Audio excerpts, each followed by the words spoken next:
आप लोगों ने अभी कुछ दिन पहले ग्वालियर में बाबा साहब डॉक्टर भीमराव अंबेडकर की मूर्ति ना लगाने देने के लिए मनुवादियों का एक बड़ा आंदोलन देखा था, जो हमारे अपने जो मतलब बहुजन समाज से आने वाले चीफ जस्टिस साहब भी, जस्टिस कैद साहब भी वो मूर्ति लगवाने में नाकाम हो गए और हमारे बाकी सब भी पॉलिटिकल पार्टी के लोग भी वहाँ पे बाबा साहब डॉक्टर भीमराव अंबेडकर की मूर्ति लगवाने में नाकाम हो गए।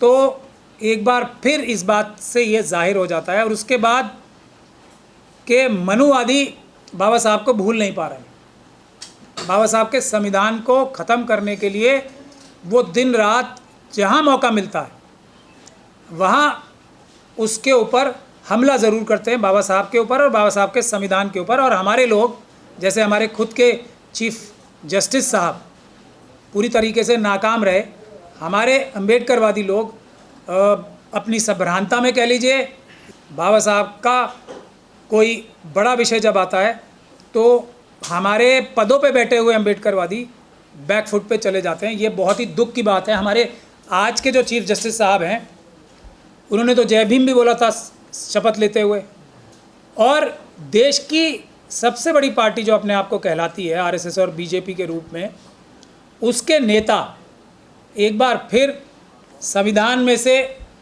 संविधान की जो मूलभूत भावना है उसमें से दो शब्द निकलवाने की चेष्टा कर रहे हैं, यानी कि संविधान को की मूलभूत भावना के ऊपर हमला करने की चेष्टा कर रहे हैं। और चीफ जस्टिस साहब जो जय भीम बोल के शपथ लेते हैं, उन्होंने अभी तक कोई इस पर सुओ मोटो कार्रवाई की ही नहीं। तो ये बहुत ही दुख की बात है। सेकुलरिज्म और सोशलिज्म, और सेकुलरिज्म से भी पहले सोशलिज्म हमारे संविधान की मूलभूत भावना है।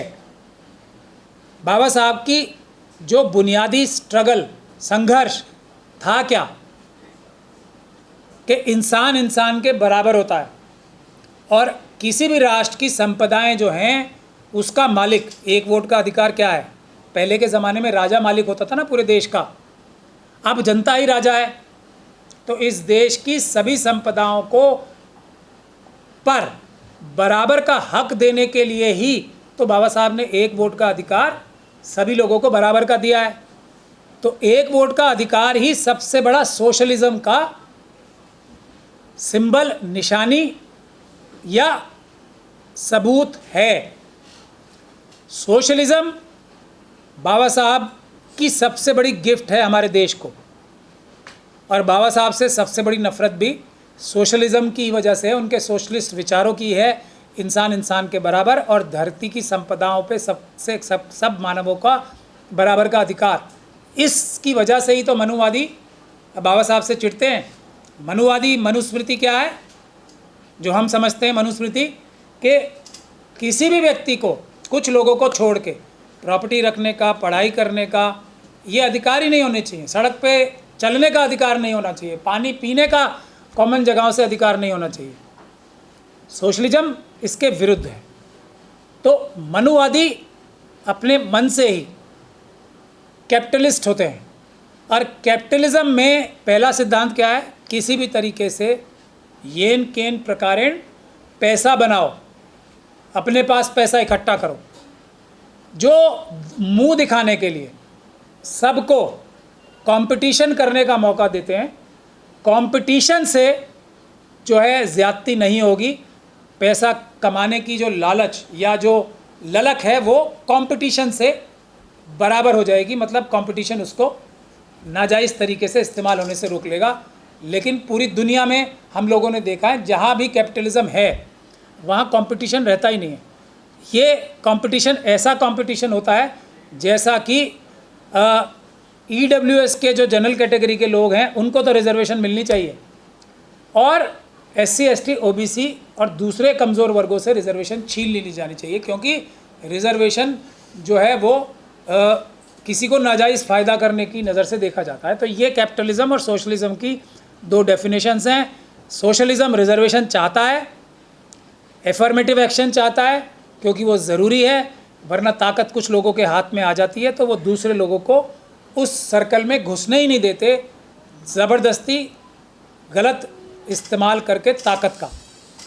तो अभी पूरी दुनिया में जो कैपिटलिस्ट कंट्रीज़ भी हैं वहाँ भी नो किंग्स, जैसे अमेरिका में जो सबसे बड़े कैपिटलिज्म का सबसे बड़ा और सोशलिज्म का सबसे बड़ा विरोधी मुल्क है और एक सक्सेस स्टोरी बताया जाता था, आज वहाँ भी वहाँ की आम जनता बहुत ज़्यादा परेशान और दुखी हाल है।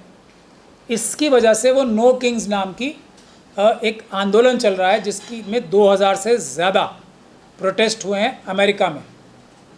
न्यूयॉर्क में एक वहाँ के मेयर के पद के लिए एक जो नई टर्म उन्होंने कॉइन की है, ममदानी साहब हैं एक वहाँ पे, उन्होंने डेमोक्रेटिक पार्टी के अंदर सोशलिस्ट डेमोक्रेटिक पार्टी का नाम लिया है। तो अमेरिका में वो इतने ज़्यादा, न्यूयॉर्क जैसी सिटी में जो कैपिटलिज्म का गढ़ माना जाता है, वो वहाँ पॉपुलर क्यों हुए हैं? क्योंकि न्यूयॉर्क की आम जनता, अमेरिका की आम जनता अब कैपिटलिज्म के नाजायज़ इस्तेमाल से, कैपिटलिज्म का ऐसा इस्तेमाल जिससे आम जनता का, अमेरिका की भी खून चूस लिया गया, उसके खिलाफ खड़ी हो रही है। तो भारत में भी जो ज़ायनिस्ट फोर्सेस के, जो कैपिटलिस्ट फोर्सेस के नुमाइंदे या रिप्रेजेंटेटिव हैं, हमारे मनुवादी मानसिकता के लोग, वो बाबा साहब के सोशलिज्म के कॉन्सेप्ट के खिलाफ आवाज़ उठाने की चेष्टा बार बार करते हैं। इसीलिए सोशलिज्म का वर्ड हटाने की चेष्टा की जा रही है।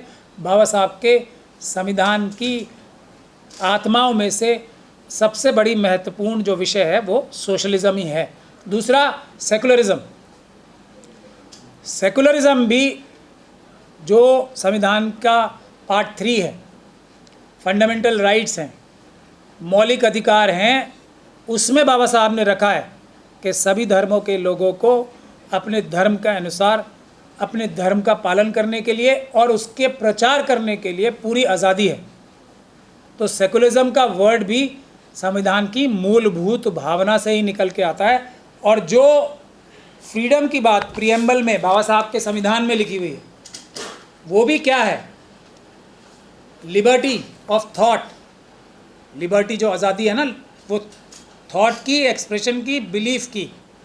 फेथ एंड वर्शिप, ये बाबा साहब के शब्द हैं, ये किसी और ने नहीं लिखे हुए हैं। तो फेथ और वर्शिप यानी कि अपने अपने धर्म का आज़ादी से पालन करना, उसकी आज़ादी भी बाबा साहब खुद दे के गए हैं। सेकुलरिज्म का शब्द जो है, यही प्रीएम्बल की दूसरी लाइन का जो लिबर्टी के लफ्ज़ के आगे लिखी गई है, उसी की नुमाइंदगी यानी कि रिप्रेजेंटेशन करने के लिए ही सेकुलरिज्म का शब्द जोड़ा गया है। और बौद्ध गया का जो आंदोलन अभी चल रहा है, वो भी वही है कि बुद्धिस्ट समाज को अपने धर्म का प्रचार करने की ताकत भी मनुवादियों ने नहीं दी। वो भी अपने धर्म का प्रचार भी ब्राह्मण लोग करेंगे, उनके धर्म के प्रचार, उनके धर्म की सबसे महत्वपूर्ण जगह जो है उस पर भी ब्राह्मण कब्जा रखेंगे। तो ये सेकुलरिज्म का वर्ड जो हटाने की चेष्टा हो रही है, वो इस वजह से भी हो रही है कि मस्जिदों में नमाज भी ब्राह्मण पढ़ाएं, बुद्ध विहारों में जो हेड प्रीस्ट बनेंगे या भंते जी होंगे वहाँ के, वो भी ब्राह्मण बने, गुरुद्वारों में ब्राह्मण ही वहाँ के ग्रंथी बन जाएं, और चर्च में पादरी भी जो है वो ब्राह्मण बन जाएं,